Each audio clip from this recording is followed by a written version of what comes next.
ನಮಸ್ಕಾರ ವೀಕ್ಷಕರೇ, ನಾನು ನಿಮ್ಮ ಗಿರಿಧರ್ ಭಟ್. ಈ ಮನೆ ಜಮೀನು ಇದು ಏನೇ ಇರಲಿ, ನೀವು ಸಕಾಲದಲ್ಲಿ ಈ ಮನೆ ಏನೋ ಕಟ್ಟಲಿಕ್ಕೆ ಹೋಗ್ತೀರಾ ಅಥವಾ ಪಕ್ಕದಲ್ಲಿ ಏನೋ ಸಮಸ್ಯೆ ಮಾಡ್ತಾರೆ, ನೀವು ಮನೆ ಕಟ್ಟುವಂಥ ಸಂದರ್ಭದಲ್ಲಿ ನಿಮಗೆ ಬೇಕಂತಲೇ ಸಮಸ್ಯೆ ಮಾಡೋದು, ಅಥವಾ ನಿಮ್ಮ ಜಮೀನು ಇರ್ತದೆ ಆ ಜಮೀನಿಗೆ ಹೋಗೋ ದಾರಿಯಲ್ಲಿ ಬೇಕಂತ ಅಡ್ಡ ಮಾಡೋದು, ದಾರಿ ಇಲ್ಲ ಎಂಬುದಾಗಿ ಸೃಷ್ಟಿಸೋದು, ಬಹಳ ವಿಷಯ ನೋಡಿ ಇದು ಜಾಸ್ತಿ ನಡೀತಾ ಇದೆ. ಅಥವಾ ಈ ಮನೆಗೆ ಸಂಬಂಧಪಟ್ಟ ಹಾಗೆ ವ್ಯಾಜ್ಯಗಳು ಸೃಷ್ಟಿ ಆಗೋದು, ಏನೋ ತೊಗೊಳ್ತೀರಾ ಮನೇಲಿ ಇರಬೇಕಂತ, ಪಾಲು ಬರಬೇಕು ಅಥವಾ ಬೇರೆಯವ್ರು ಬಂದು ಕೇಸ್ ಹಾಕಿ ಸಮಸ್ಯೆ ಮಾಡೋದು, ಅಥವಾ ಜಮೀನು ಅಲ್ಲೂ ಸಹ ವ್ಯಾಜ್ಯಗಳಿಗೆ ಸಿಲುಕೊಳ್ಬೋದು. ನೋಡಿ, ಒಂದು ಶತ್ರುಗಳಿಂದ ಕಾಡಾಟ ಶುರು ಆಗುತ್ತೆ, ಎರಡನೇದಾಗಿ ಈ ವ್ಯಾಜ್ಯಗಳಿಂದ ಶುರು ಆಗುತ್ತೆ. ಈ ರೀತಿಯಾಗಿ ಸಮಸ್ಯೆ, ನಿಮ್ಮ ಮನೆ ನಿಮ್ಮ ಜಾಗ ಇದ್ದರೂ ನಂದು 3 ಅಡಿ ಬರಬೇಕಂತ ಸುಮ್ಮನೆ ತರಲೆ ಮಾಡಿ ಹಾಳಾಗಿ ಹೋಗ್ತಾರೆ. ಬಿಡಿ, ಅದು ಬೇರೆ ವಿಷಯ. ಸುಮ್ಮನೆ ಯಾರು ಸಮಸ್ಯೆ ಮಾಡ್ತಾರೆ ಹಾಳಾಗೇ ಹೋಗ್ತಾರೆ, ಅದು ದೈವ ಇದೆ. ಅದೇ ರೀತಿಯಾಗಿ ನಿಮ್ಮ ಜಮೀನು ಹೋಗೋ ದಾರಿಯಲ್ಲಿ ಬೇಕಂತಲೇ ದಾರಿ ಮುಚ್ಚೋದು, ಈ ಕಡೆ ದಾರಿ ಇಲ್ಲ ಅನ್ನೋದು, ಯಾಕಂದರೆ ಅವರು ಹುನ್ನಾರ ಕಬಳಿಸ್ಬೇಕೆಂಬತಕ್ಕಂಥ ಒಂದಿದು, ಆ ರೀತಿಯಾಗೂ ಸಮಸ್ಯೆ ಮಾಡ್ತಕ್ಕಂಥ ಇದು ಒಂದು ರೀತಿಯಲ್ಲಿ ಶತ್ರುಕಾರಕವಾಗಿ ಕಾಡುತ್ತೆ. ಅಥವಾ ಅದನ್ನು ಪಡಿಬೇಕು, ನಾನೇ ತೊಗೊಂಡ್ಬಿಡಬೇಕು ಎಂಬತಕ್ಕಂಥ ಒಂದು ಹುಂಬತನ, ಲೋಭತನ ಈ ರೀತಿಯಾಗೂ ಕಾಡುತ್ತೆ. ಅಥವಾ ಮತ್ಸರದಿಂದ ಹೊಟ್ಟೆ ಕಿಚ್ಚು, ಇಲ್ಲಿ ಬೆಳೀತಾ ಇದ್ದಾರಲ್ಲ ಎಂಬತಕ್ಕಂಥ ಒಂದು ವಿಶೇಷವಾಗಿ ಅವ್ರ ತಲೆಯಲ್ಲಿ ಬರುತ್ತೆ ಹೊಟ್ಟೆ ಕಿಚ್ಚು, ಇದರಿಂದ ಕೂಡ ಸಮಸ್ಯೆ ಮಾಡ್ತಾರೆ. ನಿಮ್ಮ ಮನೆ ಜಮೀನಿಗೆ ಶತ್ರುಗಳಿಂದ ತೊಂದರೆ ಆಗಿದ್ದರೆ, ಅಥವಾ ವ್ಯಾಜ್ಯಗಳಿಂದ ತೊಂದರೆ ಆಗಿದ್ದರೆ, ಅಥವಾ ಯಾವುದಾದ್ರೂ ಸಂಬಂಧಿತ ಉಪದ್ರವ ಉಪಟಳ ಕಿರಿಕಿರಿ ಹೆಚ್ಚಾಗ್ತಾ ಇದ್ದರೆ, ಅಥವಾ ಆ ಜಾಗದಲ್ಲಿ ಪರಿಸರದಲ್ಲಿ ಏನಾದರೂ ಒಂದು ಬೇರೆ ಬೇರೆ ವ್ಯಕ್ತಿಗಳು ಬಂದು ಸಮಸ್ಯೆ ಮಾಡ್ತಾ ಇದ್ದರೆ, ತಾವು ಈ ಸುಲಭವಾದಂಥ ಪರಿಹಾರವನ್ನು ಮಾಡ್ಬೋದು. ಇದರಿಂದಾಗಿ ಏನೇ ಇದ್ರೂ ವ್ಯಾಜ್ಯ ಇರ್ಬೋದು ಅಥವಾ ಮತ್ತೊಂದಿರ್ಬೋದು, ಎಲ್ಲ ಶತ್ರುಗಳಾಗಿ ನಾವು ನೋಡಬೇಕಾಗುತ್ತೆ. ಸ್ವಂತದವರೇ ಶತ್ರುಗಳಾಗ್ತಾರೆ ವ್ಯಾಜ್ಯಗಳನ್ನು ಮಾಡಿ, ಅಥವಾ ಸ್ವಂತ ಜನಗಳೇ ನಿಮ್ಮನ್ನು ಸಮಸ್ಯೆ ಮಾಡ್ತಾರೆ, ಅಥವಾ ಅಕ್ಕಪಕ್ಕದವರೇ ಶತ್ರುಗಳಾಗಿ ಕಾಡಾಟ ಕೊಟ್ಟು ಈ ನಿಮ್ಮ ಸಮಸ್ಯೆಗೆ ಮೂಲಭೂತವಾಗಿ ಕಾರಣಕರ್ತರಾಗಿರ್ತಾರೆ.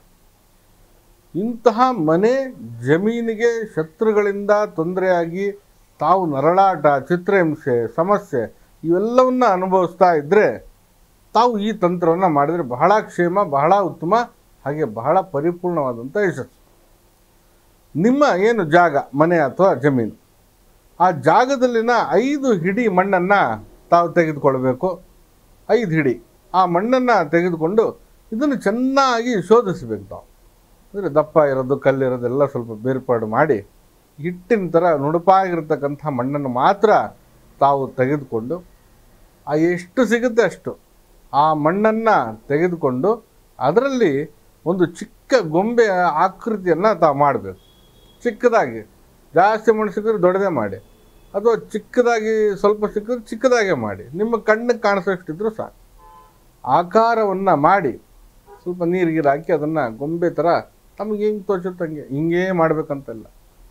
ಅದು ಶತ್ರುಕಾರಕವಾಗಿ ಕಾಡಾಟ ಕೊಡ್ತಾ ಇರೋದು ಸ್ತ್ರೀ ಸೂಚಕನ, ಪುರುಷ ಸೂಚಕನ, ಇದನ್ನು ನಿರ್ಣಯ ಮಾಡ್ಕೊಂಡು ತಾವು ಗೊಂಬೆಯನ್ನು ಮಾಡಿ, ಆ ಮಾಡಿದ ನಂತರ ಅದನ್ನು ಚೆನ್ನಾಗಿ ಒಣಗಿಸ್ಲಿಕ್ಕೆ ಬಿಡಿ. ನೀರಲ್ಲಿ ಮಾಡಿರ್ತಾರೆ, ಹಾಗಾಗಿ ನೀರು ಮಣ್ಣನ್ನು ಮಿಕ್ಸ್ ಮಾಡಿರ್ತಾರೆ, ಹಾಗಾಗಿ ಒಣಗಲಿಕ್ಕೆ ಬಿಡಿ. ಒಣಗಿದ ಮೇಲೆ ಅದನ್ನು ಕೆಂಪು ಬಟ್ಟೆಯಲ್ಲಿ ಸುತ್ತಬೇಕು. ಕೆಂಪು ವಸ್ತ್ರ ಅಥವಾ ಕೆಂಪು ಬಟ್ಟೆಯಲ್ಲಿ ಸುತ್ತಿ ಅದನ್ನು ಬನ್ನಿ ಮರದ ಕೆಳಗಡೆ ಇಟ್ಟು ಬರಬೇಕು. ಆ ಬನ್ನಿ ಮರದ ಕೆಳಗಡೆ ಇಟ್ಟು ನೀವು ಬರೋದ್ರಿಂದ ಖಂಡಿತವಾಗಿ ನಿಮ್ಮ ಜಾಗ ಜಮೀನಿನ ವ್ಯಾಜ್ಯ ಆಗಿರ್ಬೋದು, ಶತ್ರುಗಳಿಂದ ನೀವು ಏನು ಸಮಸ್ಯೆಗಳನ್ನು ಅನುಭವಿಸ್ತಾ ಇದ್ದೀರಾ, ತೊಂದರೆಗಳನ್ನು ಅನುಭವಿಸ್ತಾ ಇದ್ದೀರಾ, ಆ ಶತ್ರುಗಳ ಹೆಸರಿನಿಂದಲೇ ತಾವು ಗೊಂಬೆಯನ್ನು ಮಾಡಿರ್ತೀರ, ಅದೂ ಕೂಡ ಆಗಿರ್ಬೋದು. ಹಾಗೆ ಆ ದೈವ ವೃಕ್ಷ ಬನ್ನಿ ಗಿಡದ ಹತ್ರ ಇಟ್ಟಾಗ ನಿಮ್ಮ ಒಂದು ಬೇಡಿಕೆ, ನಿಮಗೆ ಆಗ್ತಾ ಇರತಕ್ಕಂಥ ಸಮಸ್ಯೆಗೆ ಕಾರಣೀಕರ್ತನಾಗಿರ್ತಕ್ಕಂಥ ಆ ವ್ಯಕ್ತಿ ಆಗಿರ್ಬೋದು ಅಥವಾ ಆ ಸಮಸ್ಯೆ ಆಗಿರ್ಬೋದು, ಅವೆಲ್ಲವೂ ಕೂಡ ಪರಿಹಾರ ಆಗುತ್ತೆ, ಶತ್ರುಬಾಧೆ ನಿವಾರಣೆ ಆಗುತ್ತೆ, ಜಾಗ ಜಮೀನಿನ ವ್ಯಾಜ್ಯಗಳು ಇತಿಶ್ರೀ ಆಗುತ್ತೆ. ಹಾಗೆ ಆ ಒಂದು ಪರಿಸರ ನಿಮ್ಮಂತೆ ಒಂದು ಸೃಷ್ಟಿದಾಯಕವಾಗಿ ಕೈಗೂಡುತ್ತೆ. ಅಲ್ಲಿ ಏನಂತಂದರೆ ನ್ಯಾಯಯುತವಾಗಿ ನಿಮ್ದಾಗಿರ್ಬೇಕಷ್ಟೇ. ಅದು ಯಾರ್ದೋ ಕಬಳಿಸ್ಕೊಂಡು ನೀವು ಮಾಡ್ತೀನಿ ಅಂದರೆ ಅದು ಶುದ್ಧ ತಪ್ಪು. ಅದು ನ್ಯಾಯಯುತವಾಗಿ ನಿಮ್ಮದಾಗಿದ್ದರೆ ಖಂಡಿತವಾಗಿ ಅದರ ಪರಿಹಾರ ಸಿಕ್ಕೇ ಸಿಗುತ್ತೆ, ಯಾವುದೇ ರೀತಿಯಲ್ಲಿ ತೊಂದರೆ ಇಲ್ಲ.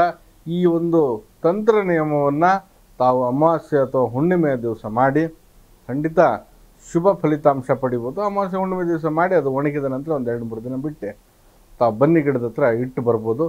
ಖಂಡಿತ ನಿಮ್ಮ ವ್ಯಾಜ್ಯ ಅಥವಾ ಜಾಗ ಜಮೀನಿನ ಶತ್ರು ಪೀಡೆಯನ್ನು ನಿವಾರಣೆ ಮಾಡಿಕೊಳ್ಬೋದಾಗಿದೆ. ಮಾಡಿ ನೋಡಿ, ಒಳಿತಾಗಲಿ. ನಾನು ನಿಮ್ಮ ಗಿರಿಧರ್ ಭಟ್. ನಮ್ಮ ಕಚೇರಿ ಜ್ಞಾನಭಾರತಿ ಯೂನಿವರ್ಸಿಟಿ ಕ್ವಾರ್ಟರ್ ಸರ್ಕಲ್ ಬಳಿ ಇದೆ. ಹಾಗೆ ತಾವು ಬಂದು ಭೇಟಿ ಆಗ್ಬೋದು. ಮೊದಲೇ ಫೋನ್ ಮೂಲಕ ಕರೆ ಮಾಡಿ ಸಮಯವನ್ನು ನಿಗದಿಪಡಿಸ್ಕೊಳ್ಳಿ. ದೂರದ ಊರಿನವರು ಬರಲಿಕ್ಕಾಗದೇ ಇರೋರು ತಾವು ನಮ್ಮ ಒಂದು ಮೊಬೈಲ್ ಸಂಖ್ಯೆಗೆ ಕರೆ ಮಾಡಿ ಮುಕ್ತ ಸಮಾಲೋಚನೆ ಮಾಡ್ಬೋದು. ಎಲ್ರಿಗೂ ಶುಭವಾಗಲಿ. ನಮಸ್ಕಾರ.